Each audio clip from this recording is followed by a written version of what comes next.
So what's happening, YouTube? Welcome to ITSJONJONTV. And on today's video, we will be getting into a video that I want to check out, all right, about Michael Jordan, man. And the title of the video is called Setting the Record Straight About Michael Jordan's Wizard Years. And this is by Johnny Arnett. I'm going ahead and have the link to the video in the description below, all right? I don't know which way Johnny's going to go with this, all right?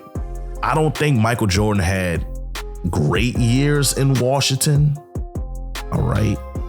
They didn't have any playoff success whatsoever. He was kind of like a shell of himself at that point, you know, like he still could get a dunk off here and there, but he wasn't like Air Jordan at this time. Like it was mostly like, this is a post fadeaway Jordan, okay? Where that was his shot that he shot most of the time, which he got it off, but he had some big games, but hey, I don't know which way this is gonna go. All right, I did a couple of videos just yesterday about LeBron versus Jordan, and you know, people of course favor Michael Jordan. I'm gonna go ahead and put that at the top right if you want to check that out. I think it's a little bit closer than what most people think, but a lot of people be like, oh no, Jordan is the undisputed GOAT. But anyway, like, comment, and sub, man. Let me know down in the comments below, you know, is Jordan your GOAT? All right, and if not, who is your GOAT? And I need a legit explanation. I can't just say, oh, this guy's my favorite player because I like the way his jersey fit on him. No, they gotta be legit, all right? Let me know. We talk basketball on the side, all right? But anyway, not gonna waste no time, all right? Let's see what Johnny Arnett got to say, because I'm a little concerned here, but let's get to it. Oh, sorry about that.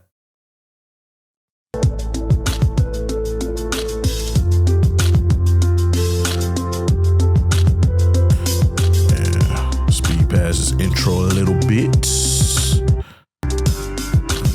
I ain't really go that far. Nearly 5 years ago, I made a video called Michael Jordan's Underrated Years with the Wizards. This was actually one of the few videos that really took off with the algorithm and launched my channel forward. As of this day, this video has 2.1 million views, and is one of the most viewed videos on the internet covering the topic of Michael Jordan in a Wizards uniform. So as you can imagine, a lot of fellow content creators saw this video. I believe one of them was fellow basketball YouTuber Clayton Crowley. Which we reacted to Clayton Crowley before, man. Dude is great. All right, he's fantastic. I say just as good as Johnny, honestly, man. Making the K series, man, phenomenal series. Check it out. All right, I'm gonna go ahead and link one of those videos I reacted to down below. I believe one of them was fellow basketball YouTuber Clayton Crowley. Let me be clear, I freaking love Clayton's channel. It's another great channel if you're looking for basketball history lessons, and his GOAT series especially impressed me. Yeah. He's close to 100,000 subscribers, and if some of my audience could help him get there, I would love to see that.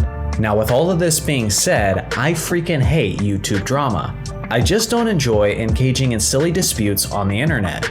But here's the thing, if I'm gonna be called out on something that includes information that isn't completely accurate, you best believe I'm gonna respond to that. Clayton made a video called Michael Jordan was a failure as a Washington Wizard. Ooh. And of course, consider... Let me know if y'all want me to check that out. Let me know if y'all want to check that out. I don't know. Depending on what time it is, because it's getting kind of late. It's around 10 o'clock Central right now. Depending on what time I get this over with, I might check that out. I don't know. Let's get back to it, though. Called Michael Jordan was a failure as a Washington Wizard. And of course, considering how I like his channel, and considering the topic, I'm gonna watch that. As you can figure, I found the one video on his channel that I wasn't a fan of. Now, nowhere in the video does he directly call me out. But come on, I'm not stupid. The video starts by mocking the notion that Wizards MJ was underrated. Take a listen. MJ's years as a Wizard are underrated. Was actually really good as a Wizard. Still getting buckets. People need to talk more about how good MJ was with the Wizards. No, we don't. If you've been around basketball... Oh, we got YouTube beef between the basketball geniuses? The basketball authors, Johnny Arnett and Clayton Crowley, man. That's where we go. Hey, I'm here for it. You know me, I love beef. I love drama. All right, let's get to it. How good MJ was with the Wizards. No, we don't. If you've been around basketball circles for a while now, you've certainly heard or seen things like this.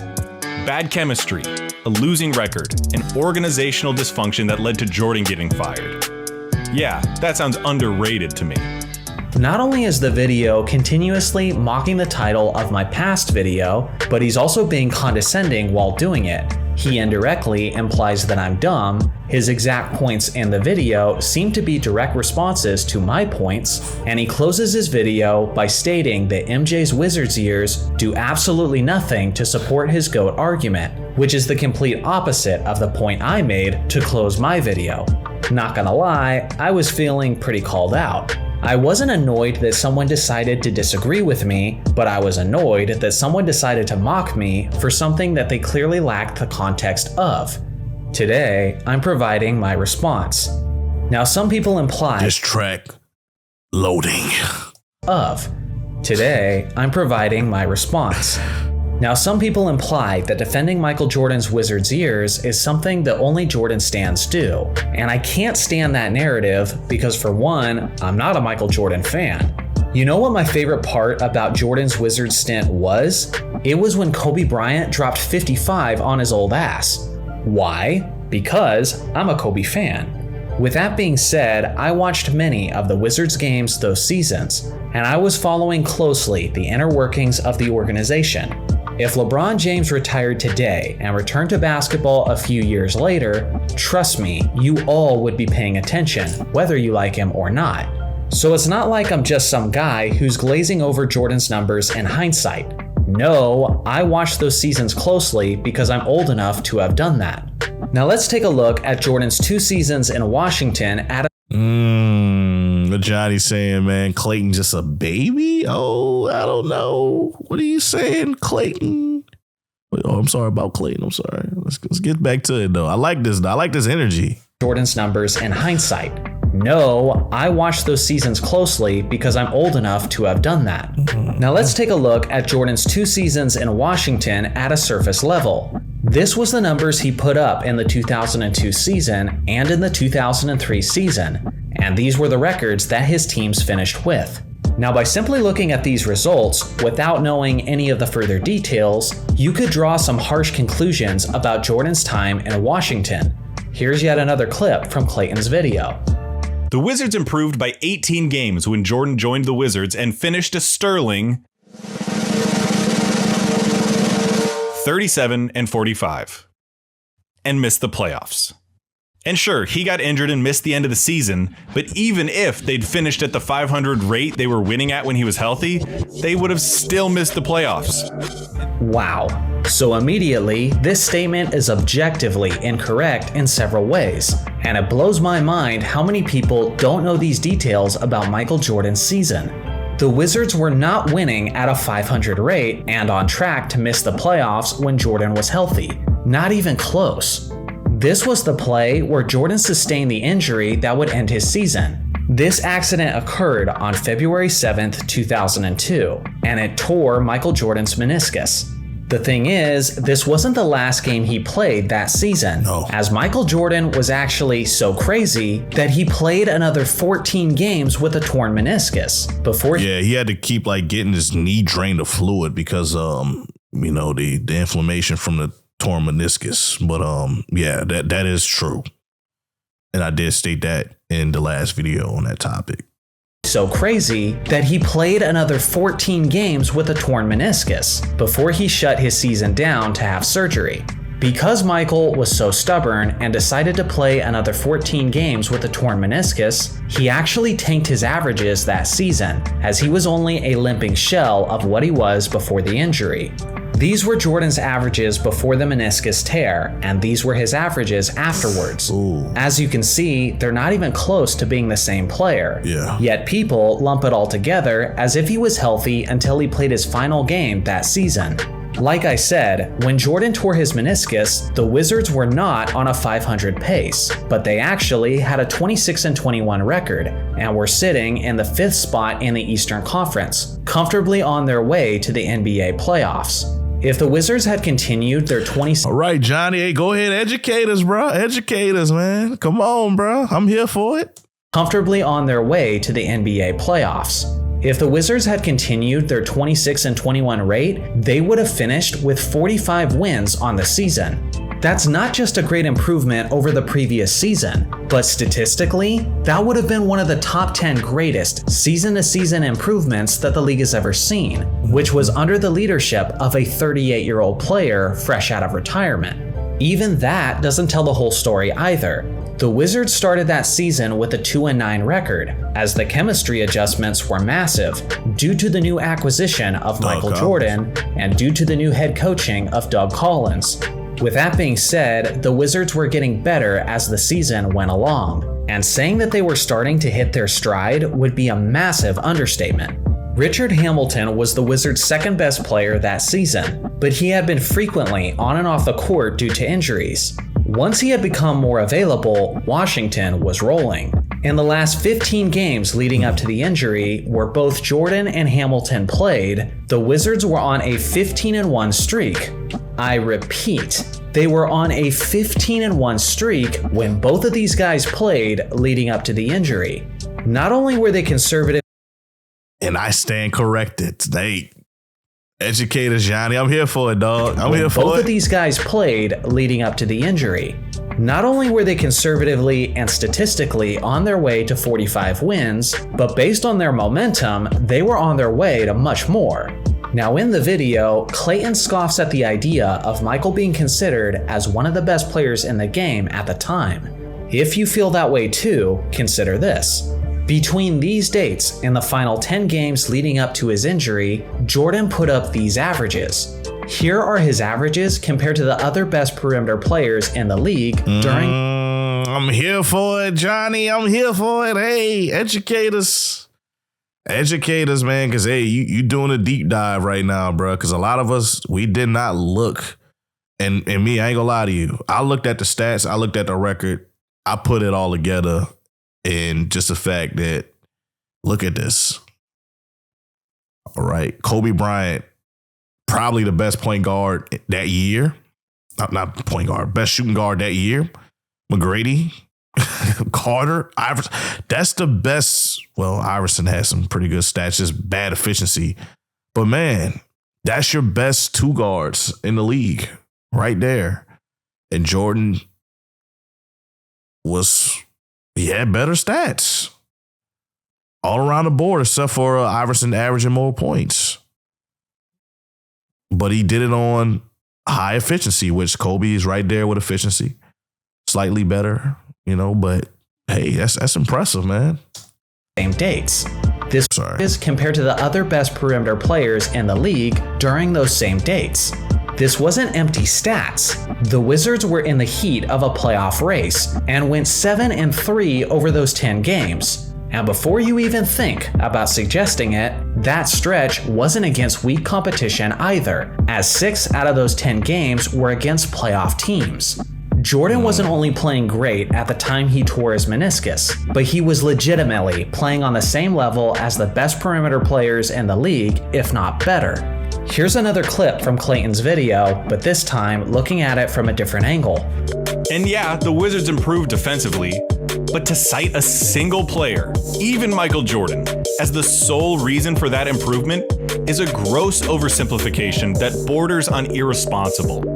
Defense in basketball is one of the hardest metrics to quantify, even today, and one player can only have so much impact on that end. So let me get this straight. The point is essentially that because defensive stats are difficult to quantify, we shouldn't give anyone credit? Now that's a crazy take. Listen, the year before Michael Jordan played for the Wizards, Washington had the worst defensive rating in the entire league. They were also the second worst defensive team in points allowed per game. Now the following season, before Jordan's injury occurred, the Wizards were the 6th best team in the entire league in points allowed per game. They were getting better as time went on as well. In the last 35 games leading up to the injury, the Wizards were allowing the 3rd fewest points per game league-wide. In one offseason, they literally went from the worst defense in the entire league to one of the very best. As far as players go, Michael Jordan was the only major acquisition in the offseason. Outside of Michael Jordan, the only other acquisitions the Wizards made in that offseason were 5 bench players. They were Tyronn Lue, who averaged 20 minutes per game, rookie Kwame Brown played 14, rookie Brendan Haywood played 13, rookie Eton Thomas played 13, and rookie Bobby Simmons played 11. Now, if you ask me, God dang, how many bigs Michael Jordan drafted? Goodness gracious. played 13 and rookie Bobby Simmons played 11. Now, if you ask me, the biggest reason why the Wizards went from the worst defensive team to one of the best was because of 2 people specifically, Michael Jordan, who was the leader of the team, and Doug Collins, who was a fantastic basketball head coach. Jordan is one of the most proven defensive players in the history of basketball, and he was known to be a hard-nosed leader who demanded 100% effort from his team, which is arguably the most important quality of a good defensive squad. If you're not giving the majority of the credit to Jordan and Collins for the improved defense, then who are you giving it to? Rookies who came off the bench and averaged less than 20 minutes a game? Giving Michael Jordan credit for that tremendously improved defense isn't irresponsible. It's quite logical, and completely refusing to do so just because, quote, defense is hard to quantify is completely asinine. I will say, when I'm looking at Jordan's first 2 seasons in Washington and I call them underrated, I'm mostly impressed by the first 2/3 of the 01 to 02 season, which was before he tore his meniscus. That was a healthy yet older Jordan who showed that the sky was the limit with that Washington group. Now here's something else to consider. His indirect response video definitively calls Michael Jordan's Wizards stint a failure, and I've heard many people in basketball circles make this claim. I gotta be honest, calling Michael Jordan's playing days in Washington a failure is an You already know you got Oakdale, like Byron Russell. Yeah, so you got a lot of his 90s goons with him. Tough guys. I gotta be honest, calling Michael Jordan's playing days in Washington a failure is an insanely harsh and hypocritical claim to make. We basketball fans don't say, man, what a failure Derrick Rose was in 2012. Nope. That team finished way below their expectations. If you said that, people would be like, what? And would quickly remind you that his season ended because he tore his ACL. So how can you possibly call that a failure? Man, wasn't Kevin Durant a failure in 2019? Again, his season ended early because of a torn Achilles tendon. So if those guys aren't called failures for injury-ruined seasons, then why don't we apply that same logic to Michael Jordan, who literally had his chance ruined due to a meniscus tear? At the end of the day, me calling MJ's Wizards seasons underrated is simply my way of saying that those years impressed me more than most people usually are. Obviously, if somebody wanted to tell me that his seasons in Washington were just as good as his seasons in Chicago, I would tell them that they're crazy and you're overrating MJ's years in Washington. Yes. But if you can't understand how impressive it is that a 38-year-old player joining a lottery team and has them charging towards one of the greatest turnarounds in NBA history before an injury ruined it, then I don't know what to tell you.